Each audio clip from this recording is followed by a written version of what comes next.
Welcome YouTube and Twitch.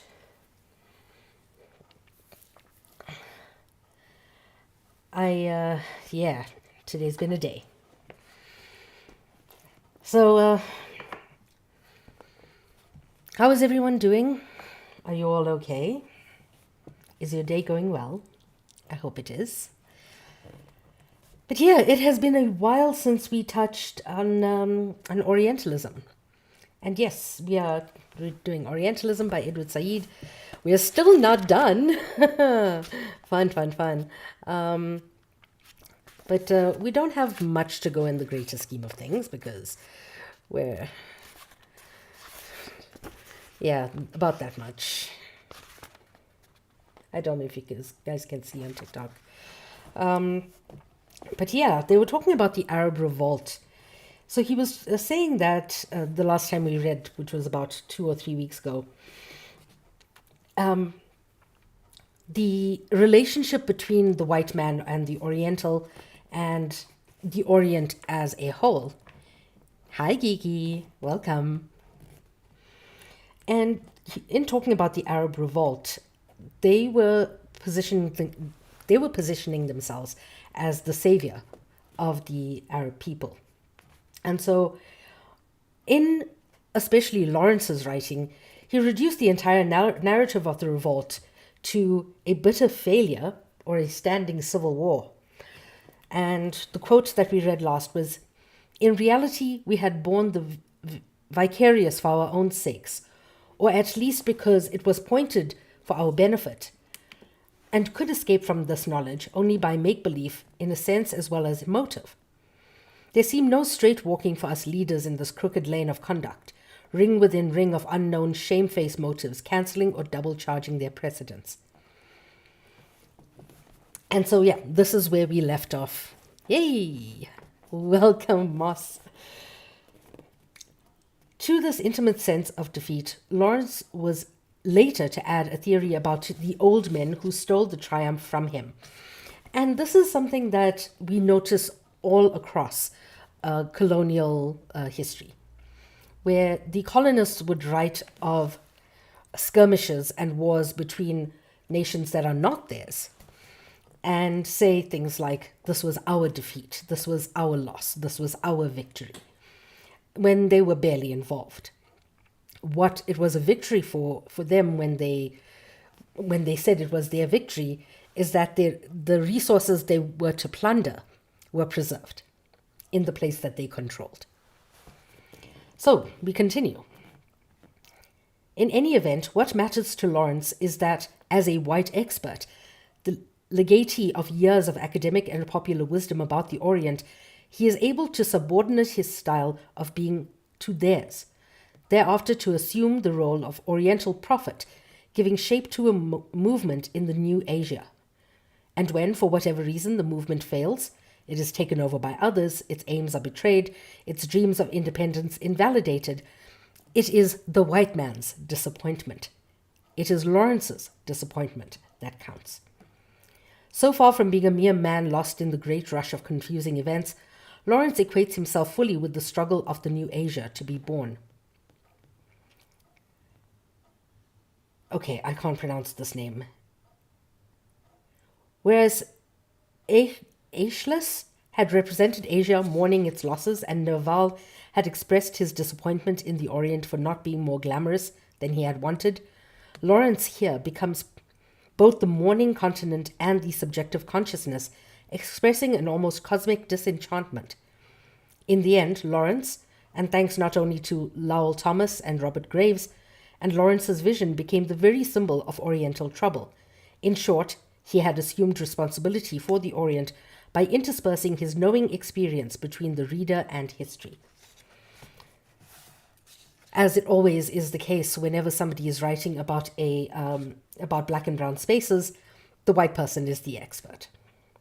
It's part of the reason I don't read white people's history on our countries. Indeed, what Lawrence presents to the reader is an unmediated expert power, the power to be, for a brief time, the Orient. All events putatively ascribed to the historical Arab revolt reduced finally to his experience on its behalf. So what we have here is the sense of overwhelming ownership that we get from the white master onto his subjects. Ownership of their narrative, ownership of their land, ownership of their resources, and ownership of their victories and their exploits or their losses. In such case, therefore, style is not only the power to symbolize such enormous generalities as Asia, the Orient, or Arabs. It's a form of displacement and incorporation by which one voice becomes a whole history. And for the white Westerner, as reader or writer, the only kind of Orient is possible to know as white-owned. Just as Renan had mapped the field of possibility open to the Semites in culture, thought, and language, so too Lawrence charts the space and indeed appropriates it at the time of modern Asia. So you see how ownership of the narrative has gone from before Renan's time, right up until Lawrence, and how they write about the Orient as a place that is constantly owned, whose story is constantly owned. The effect of the style is that it brings Asia tantalizingly close to the West, but only for a moment, a brief moment. We are left at the end with a sense of the pathetic distance still separating us from an Orient, destined to bear foreignness as a mark of permanent estrangement from the West. This is the disappointing conclusion corroborated contemporaneously by the ending of E.M. Forster's A Passage to India, where Aziz and Fielding attempt and fail at reconciliation. If you have not read Passage to India, please do, and read it with a critical eye, an eye that is kind of rooted in what Orientalism was about and how it presented itself, not just in historical literature, but in modern literature too. Forster says, "Why can't we be friends now?" said the other, holding him affectionately. "It's what I want, it's what you want." But the horses didn't want it. They swerved apart. The earth didn't want it, sending up rocks through which riders must pass single file. Temples, the tank, the jail, the palace, the birds, the carrion, the guest house, all came into view as they issued from the gap and saw Mao beneath. They didn't want it. They said in their 100 voices, "No, not yet," the sky said. "No, not there."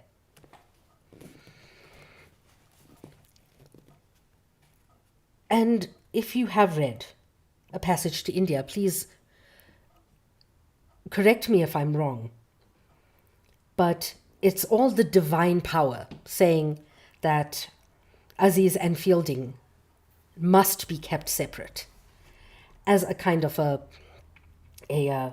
analogy for why the races must be kept separate. This compact definition is what the Orient will always come up against.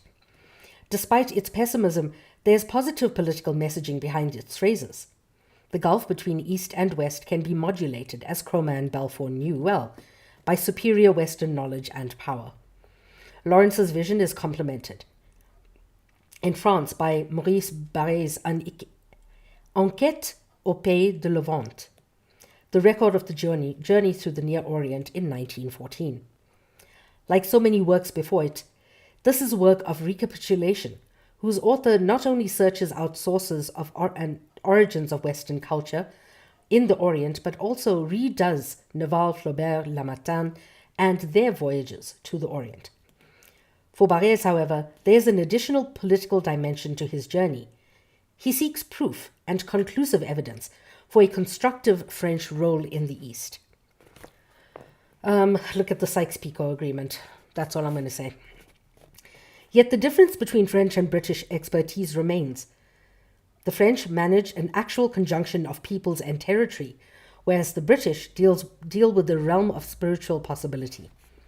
For Barrès, the French presence is best seen in French schools, where, as he says of a school in Alexandria, It is ravishing to see those little Oriental girls welcoming and so wonderfully reproducing the fantasy and melody in their spoken French of the Île-de-France. If France does not actually have any colonies there, she is certainly not without possessions. He writes, there is there in the Orient a feeling about France which is so religious and strong that it is capable of absorbing and reconciling all our most diverse aspirations. In the Orient, we represent spirituality, justice, and the category of the ideal. England is powerful there. Germany is all-powerful. But we, France, possess Oriental souls. Is it not working?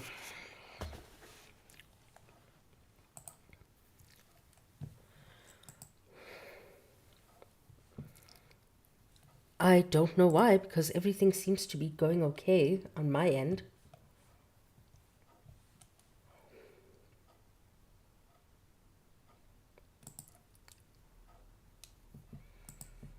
Yeah, it says it's working fine.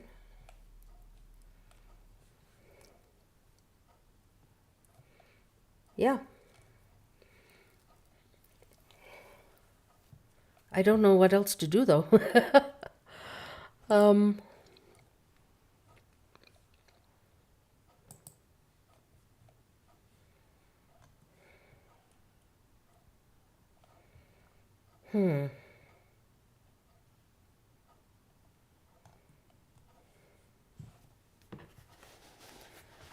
let's see.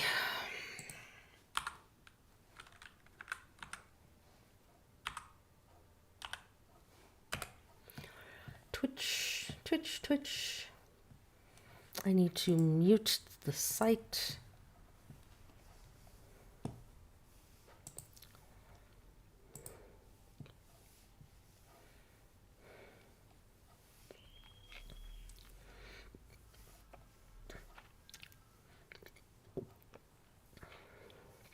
Yeah, it should be working.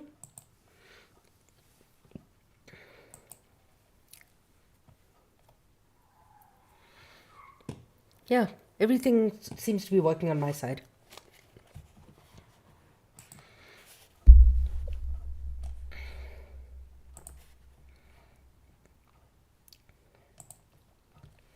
Okay.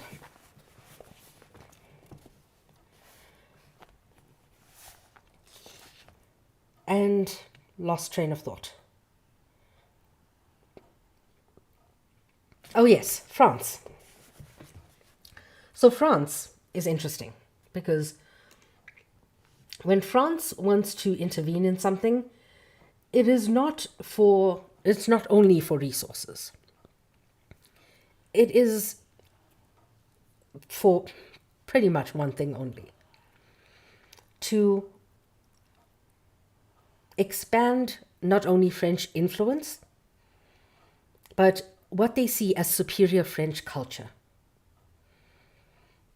It's part of the reason that places like Algeria still have French schools.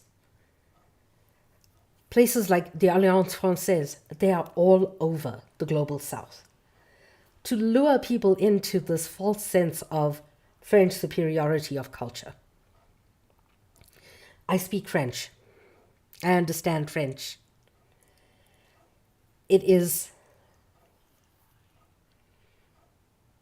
Oh, okay. It is a beautiful language. It's an expressive language. French food is magnificent. I wouldn't say that anything about French culture is superior to anybody else. It's just French. And don't get me started on their sense of superiority of language, their sense of superiority of culture. Because that, to me, is just ego. That is a lack of understanding that the world is bigger. They can't see beyond their own borders. They cannot understand anything beyond their own borders.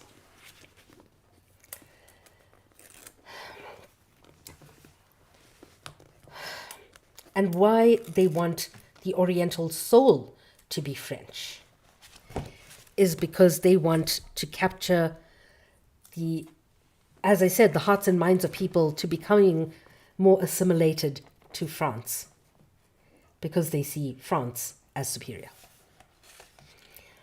Arguing vociferously with Juarez, the celebrated European doctor proposes to vaccinate Asia against its own illnesses, to occidentalize the Oriental, to bring them into salubrious contact with France. Yet even these projects, Barré's vision preserves the very distinction between East and West he claims to be mitigating. Now, there's the irritating part here, is that no matter how French somebody can become in language, in manners of speaking, in their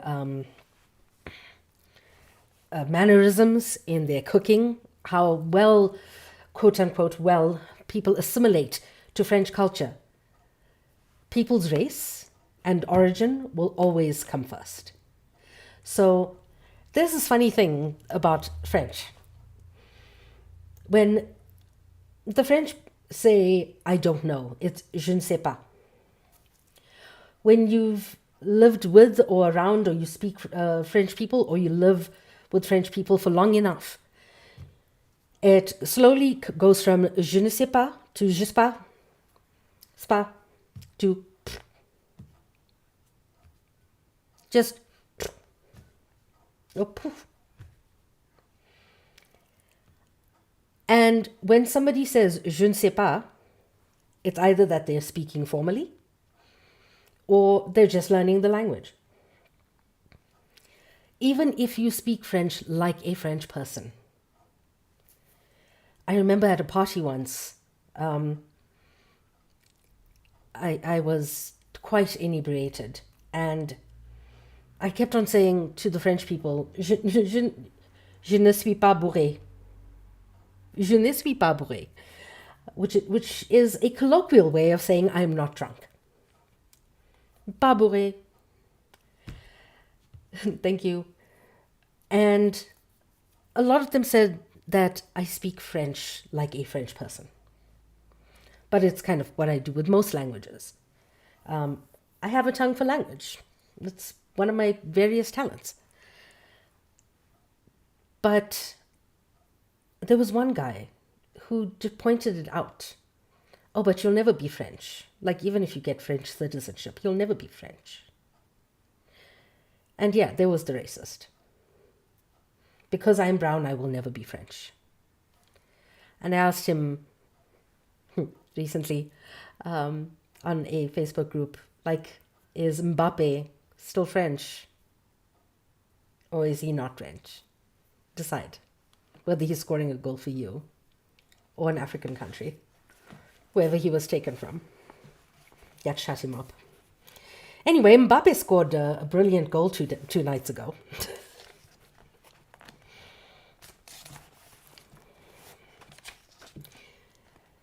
The emphasis on the last sentences is Barré's own.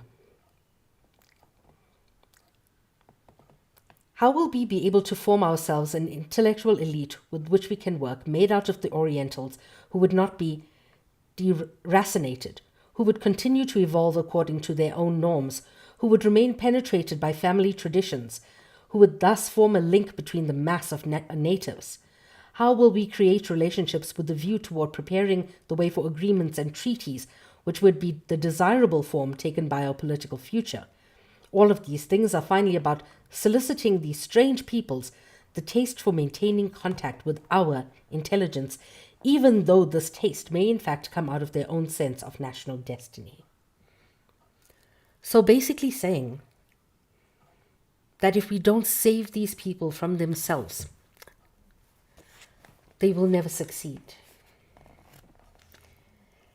Since, unlike Lawrence and Hogarth, whose book The Wandering Scholar is the wholly informative and unromantic record of 2 trips to the Levant in 1896 and 1910, he writes of a world of distant probabilities.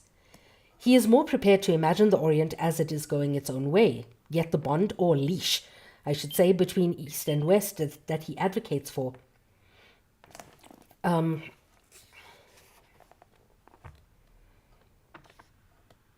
is designed to permit a constant variety of intellectual pressure going from west to east.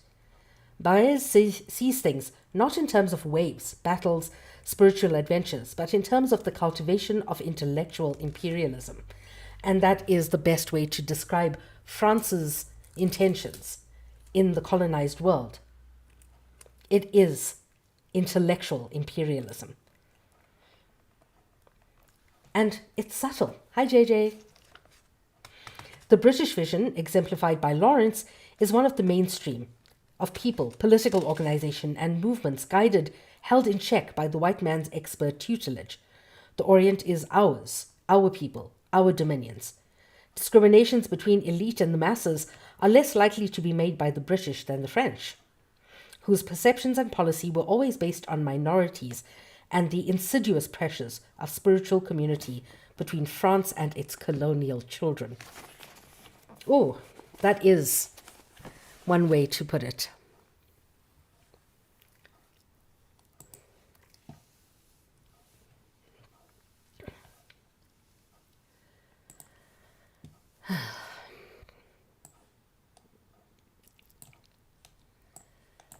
Okay.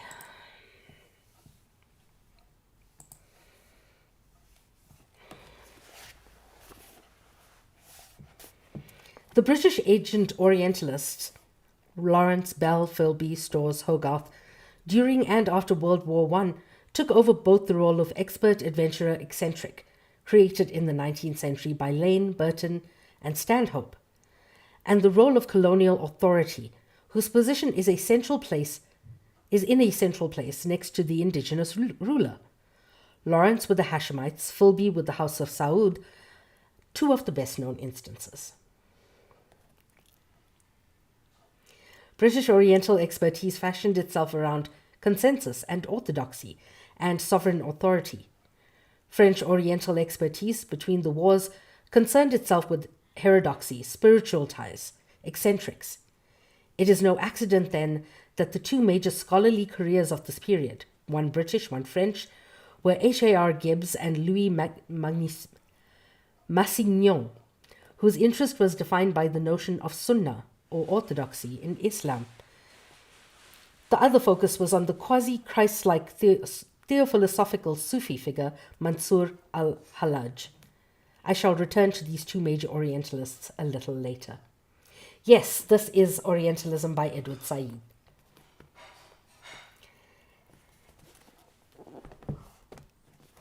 And the major thing that we need to understand is that the British and the French took everything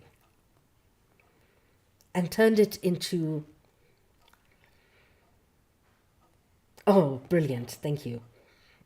Thank you so much for letting me know, because I'm trying to explain to people just how important this book is. For a lot of people, Orientalism is that turning point in their literary journey. But what we can see is every single step of Orientalism, every single step, has been toward not just good trade relations with the West, but theft of entire resources, entire sectors of the economy, theft of language, and theft of arts and culture and knowledge. Stripping away the Orientals, stripping away from the Orient the truth of its own reality. The French don't know. Thank you.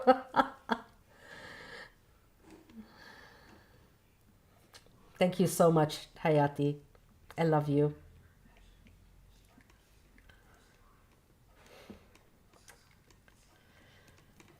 And so, yeah, we have this case of just theft, outright theft.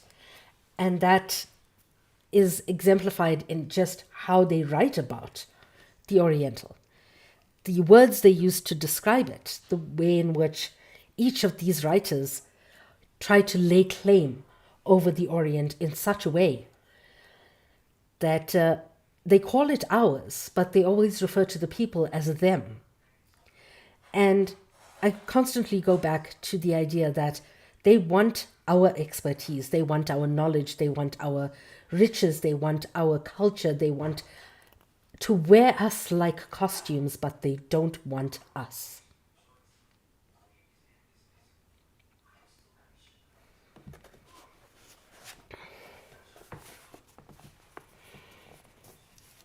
If I have concentrated on so much on imperial agents and policymakers instead of scholars in this section, it is to accentuate the major shift in Orientalism, knowledge about the Orient, intercourse with it, from an academic to an instrumental attitude.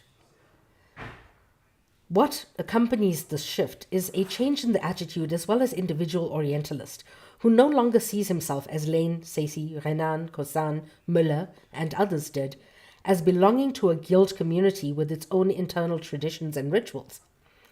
Now the Orientalist has become the representative of Western culture, the man who compresses within his own work a duality of which that work, regardless of form, is the symbolic expression of Occidental consciousness, knowledge, science, taking hold of the furthest Oriental reaches, as well as the most minute Oriental particulars. Spreading knowledge, educating the savage, as they said. Formally, the Orientalist sees himself as accomplishing the union of the Orient and Occident, but mainly reasserting the technological, political, and cultural supremacy of the West. History in such a union is radically attenuated, if not banished.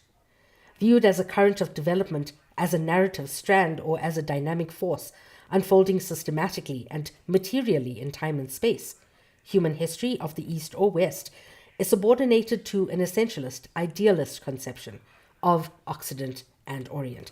But it's bent. It's already been bent. It's already been distorted to such an extent that people think that the West invented mathematics.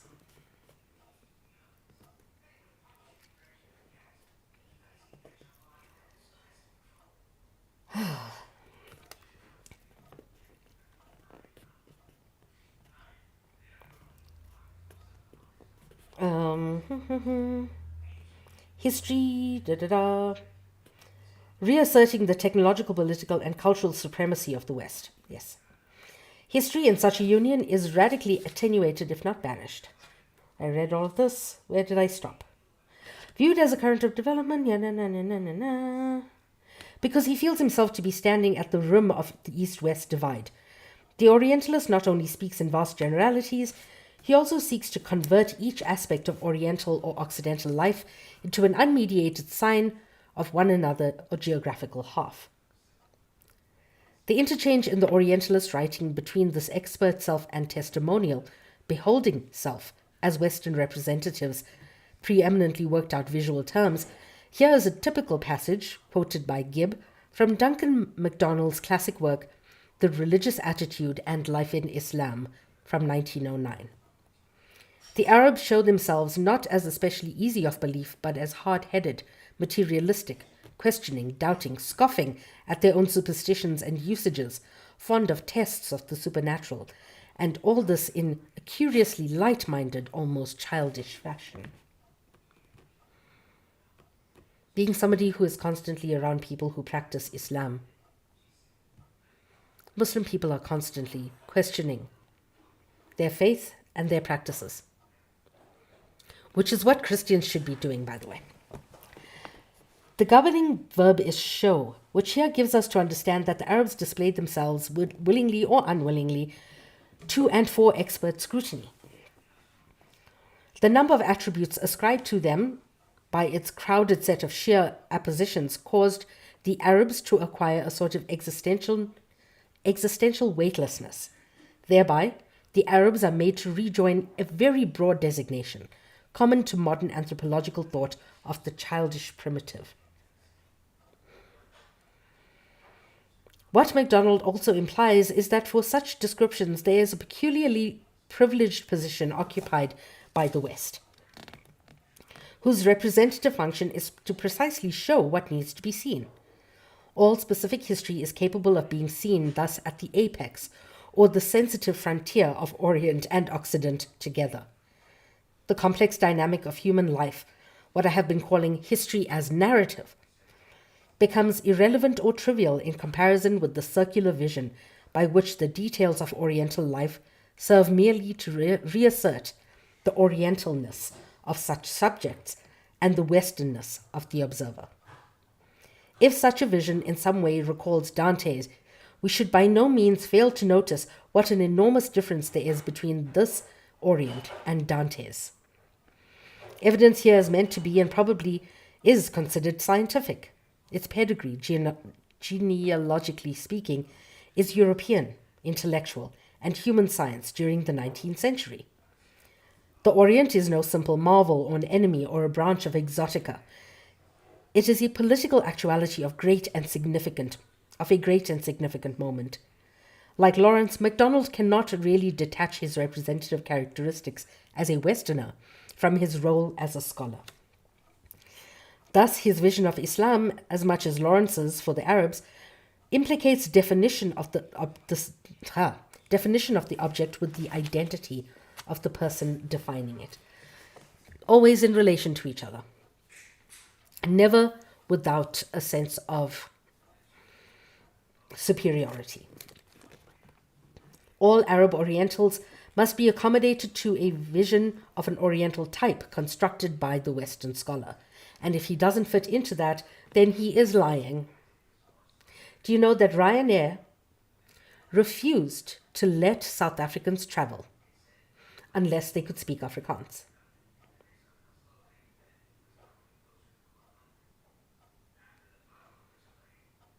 For about a year, Ryanair refused to let South Africans travel unless we could speak Afrikaans.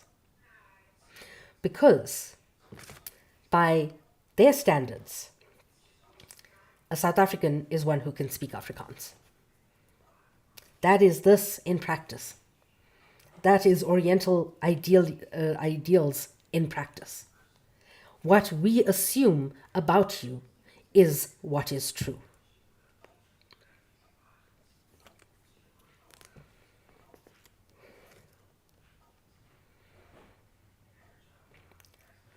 As well as to a specific encounter with the Orient in which the Westerner grasps the essence as a consequence of this intimate estrangement from it.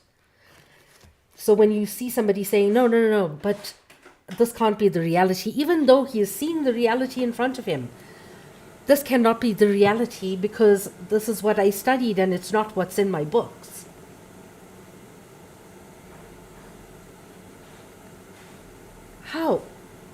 How can we... I don't get this. Like, how can you tell somebody after years and years and years of studying, okay, just say, you put it into a book that the pyramids of Giza are green. And it's been reproduced and spoken about, and all of these black and white pictures show the pyramids of Giza being like, this is, all of these pictures are colorized to show the pyramids of Giza being green. Somebody is going to go up to the pyramids of Giza, see that they are yellow, and say, this is not real.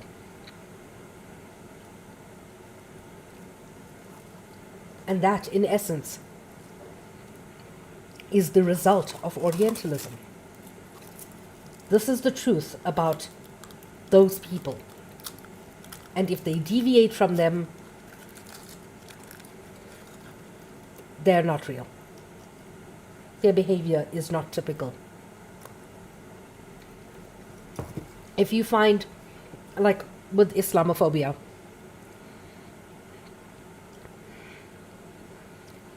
and now his name is gone from my head, that grandfather holding his dead granddaughter in Gaza.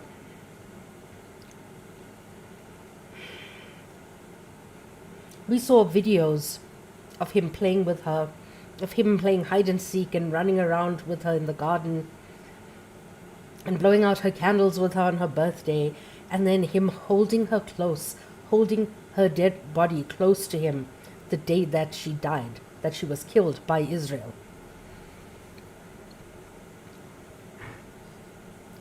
When people said that this is not the true representation, like there were white supremacists who said this is not the true representation of Islam because Islamic men are violent. And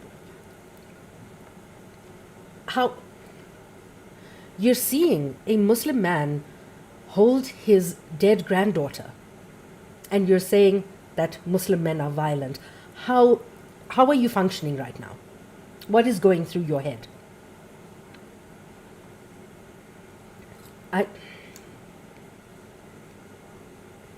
I don't know.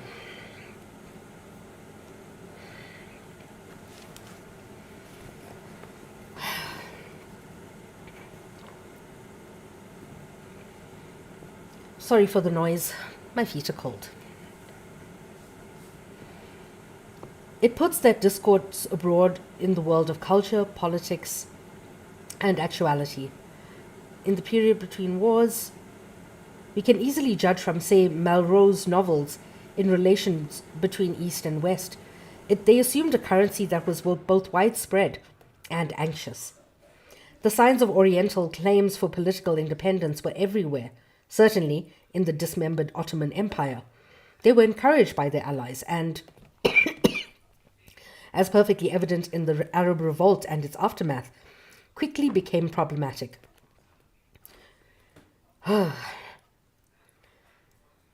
The Orient now appeared to constitute a challenge, not just to the West in general, but to the West spirit. Knowledge, imperium. I like the fact that he uses the word imperium. And I don't think we use it enough to describe the West.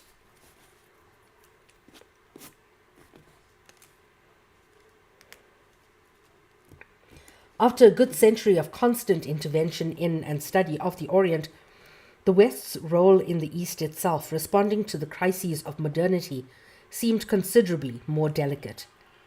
There was this issue of outright occupation, an issue of mandated territories. You know what he's talking about. And native demands for self-governance and independence. There was the issue of civilizational contracts between Orient and Occident. Such issues forced reconsideration of Western knowledge of it. No less personage than Sylviane Lévy, president of the Société Asiatique between 1928 and 1935, professor of Sanskrit at the Collège de France, reflected seriously in 1925 on the urgency of the East-West issue. He says, "Our duty is to understand Oriental civilization, the humanistic problem which consists on an intellectual level in making a sympathetic and intelligent effort to understand foreign civilizations in both past and future forms, is specifically posed for us Frenchmen, although similar sentiments could have been expressed by an Englishman. The problem is a European one, in a practical way with regard to our great Asiatic colonies. These peoples are the inheritors of a long tradition of history, art, religion, the sense of which they have not entirely lost, and which they are probably anxious to prolong. We have assumed the responsibility of intervening in their development, sometimes without consulting them, sometimes to answer their requests. We claim, rightly or wrongly, to represent a superior civilization because of the right given to us by virtue of the superiority which we regularly affirm with such assurance as makes it seem incontestable to the natives. We have called in question their native traditions. In a general way, wherever the European has intervened, the native has perceived himself with the sort of general despair. I wonder why.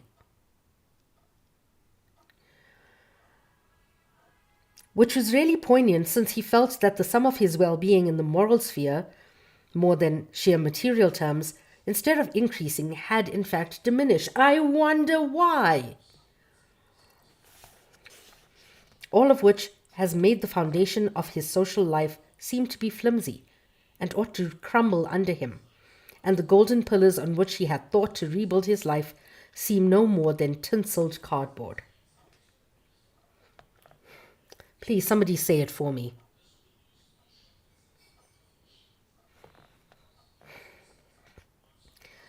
This disappointment had been translated into rancor from one end to the other of the Orient, and this is very close now to turning to hate.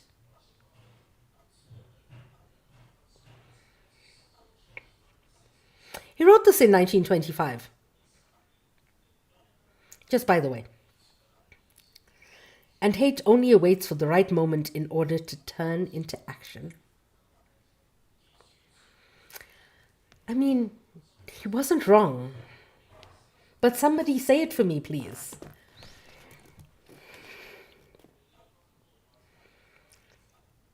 If because of laziness or incomprehension, Europe does not make the effort that its interests alone require from it, then the Asiatic drama will approach crisis point.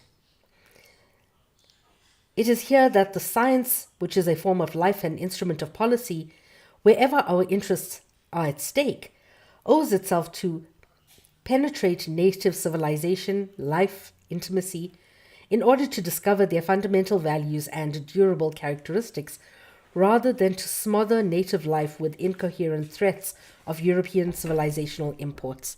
Thank you, my love. You going to bed? Mm-hmm. Good night. Bye. I love you. You're handsome.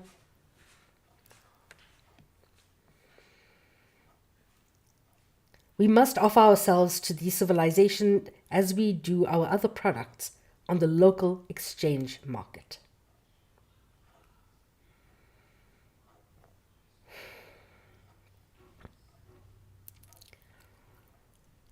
He's not wrong. But to him it seems like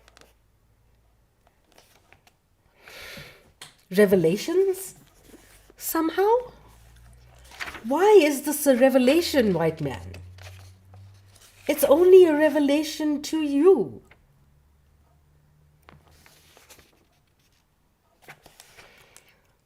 And that's where I'll stop for today, because I need to wrap my head around the fact that it's only a revelation to them. Like, what the fuck? Alrighty, I'm going to say good night to you, Twitch and YouTube. If you feel like you have gained something from these readings, it is Orientalism by Edward Saïd. We read it every Wednesday. What the fuck? No, I'm saying goodbye to Twitch and YouTube first. Good night, please. If you feel the need to tip me for these readings, pay links are in my link tree, and I shall see you all tomorrow for this one.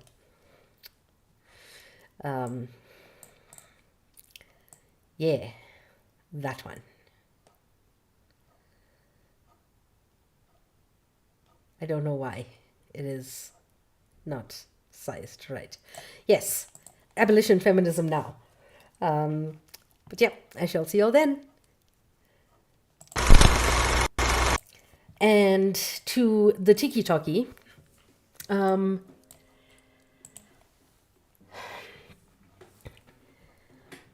thank you all for being here and for the likes and the things. It's just bare. You just got here. Yes, we do read Orientalism every Wednesday. Well, until we finish it. We're going to choose a new book when we finish it, if we ever finish it, because this book is taking forever. And I'm having a lunch bunny. And I just got tea.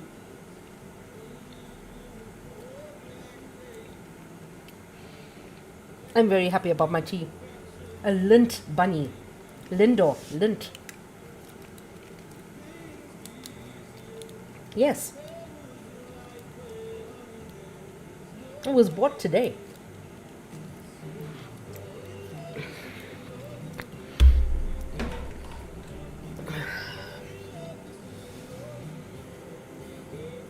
So a friend of mine is coming.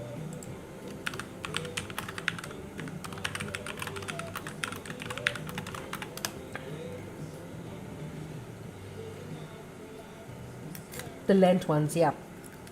Do you know I fast for Lent every year? So, any questions or comments about the reading?